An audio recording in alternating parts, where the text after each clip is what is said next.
When I saw El Sistema in action in Venezuela, I realised that we were letting our young people down because we weren't bringing to them the potential of classical music and other art forms unless we were going to systematically give them those opportunities at an early age, and particularly children who have least opportunities in life. They're the ones that deserve it the most. So really setting up in harmony in this country and thus partnering the particular one in Lambeth is really a big part of what Southbank Centre believes in, a commitment to education, a commitment to involvement and participation, and a commitment to the idea that everybody's talent is much more extraordinary than they will usually ever be allowed to realise. We support In Harmony in a number of ways. Obviously, one of our orchestras in residence is the London Philharmonic Orchestra, so they and their players work a lot, teaching, adding in masterclasses, working with the children directly, etc. We do the same. We send out individual artists, and sometimes quite contrasting artists like folk musicians and singers, to add stimulation into the classes that the children do. Very significantly, we offer the Royal Festival Hall, the Queen Elizabeth Hall, the Purcell Room, all our spaces here as an opportunity for the children and young people to perform. And I think them performing in a world-class venue, knowing that they might be in the foyer performing at the same time as Baron Boyne is performing upstairs, or performing in the Royal Festival Hall, knowing that Murray Pariah has just left. You know, it's a very interesting idea of worth, value, and ambition that it produces in the children as well as the teachers, and of course a sense that this can become their home and they're entitled to it. Southbank Centre is committed to become a centre that is a national place, a London space that brings together all the In Harmony projects. There are now 6 In Harmony projects, and we're just about to write to all of them to say we will be holding a festival that celebrates In Harmony and the Sistema system in general. Now this really emulates something we did this summer.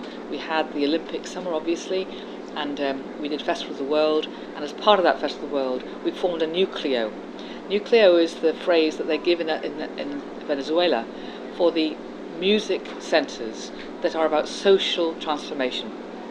So we brought together In Harmony projects, the Big Noise from Scotland, obviously the Simon Bolivar Orchestra were here, but also the National Youth Orchestra, and we were forging the idea that this centre was a place not just of music making, but of transforming people's lives.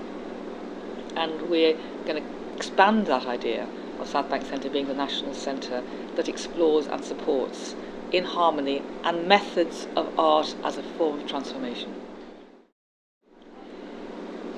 There's always a tussle between giving music to children as an idea that they are going to become musicians, and training them in a kind of a formal way. Usually it's one-to-one with a teacher, sometimes obviously it's orchestral, but it's often used for its own sake, music as a tool for its own sake, which is a wonderful thing, of course.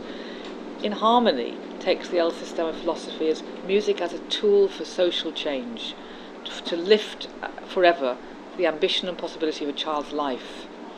And it does that not just as a single act with a child, but as part of a community aspiration. That's a very, very different method. And I think what In Harmony has done is it's been able to speak about that and demonstrate in action that this group mentality, this communal commitment, and the idealism of making the world a different place, a better place, this is something that inspires children to become great players.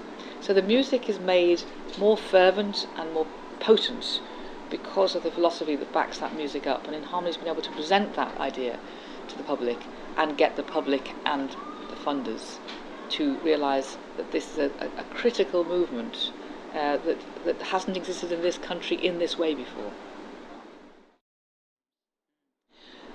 I've just come back from Caracas about a week ago, and yet again, whenever I go there, I'm struck by the abundance of music making that El Sistema has now forged. Wonderful choirs now, deaf and disabled choirs, all the orchestras, children's orchestras, 4 orchestras in one quite small town of 20,000, and all of them playing brilliantly. You come back to Britain and it's a much greater patchwork of provision. Some of it absolutely staggering, and some of it really not in place at all. So how In Harmony feeds into that patchwork and supports a new initiative, but also doesn't undermine things that are going on, it's a complex. Also in Venezuela, of course, it's a much more homogenized society still. There's much more social structure that is a given. There's not so much subversion of that structure. The families are much more clearly nucleuses in themselves, and communities share many more ideas together. So I think that establishing the El Sistema methodology in Britain is a harder call.